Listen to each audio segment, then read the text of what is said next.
सर्वांना मराठी राजभाषा दिनाच्या शुभेच्छा। मराठी राजभाषा दिन हा ज्या दिवशी साजरा केला जातो तो दिवस आहे 27 फेब्रुवारी।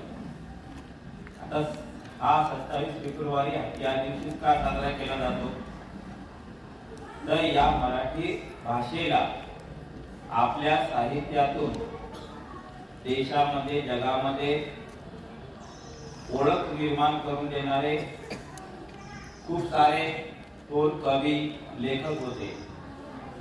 वि स खांडेकर असतील, विंदा करंदीकर असतील, सध्याचे कुसुमाग्रज असतील, ते या लेखकांनी या कवींनी या भाषेला जनमानसापर्यंत लोकांपर्यंत विविध भाषेतल्या लोकांपर्यंत त्यांची साहित्य कृती त्यांचं साहित्य गेलं नुसतं गेलं नाही तर लोकांना ते आवडलं आणि म्हणून या देशातला सर्वोच्च पुरस्कार साहित्य क्षेत्रातला ज्याला नाव आहे ज्ञानपीठ पुरस्कार आपल्याला माहित असलं पाहिजे।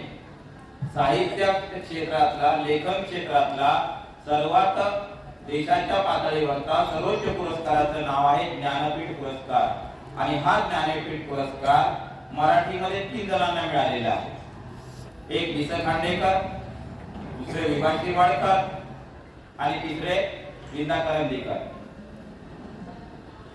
या 3 जणांना ते मिळालेलं आहे आणि यांनी या भाषेचं वैभव ही मूळ भाषा फार थोर आहे पण जगाला ओळख पटली नव्हती ते यांच्या साहित्य कृतीतून समाजाला देशाला जगाला पटली आणि म्हणून त्यांचा जन्मदिवस हा या भाषेचा कृतज्ञतेचा दिवस या भाषेविषयी कृतज्ञता बाळगण्याचा दिवस या भाषेचा अभिमान बाळगण्याचा दिवस म्हणून त्यांचा वाढदिवस आपण राजभाषा दिन मराठी भाषा दिन म्हणून साजरा केला जातो।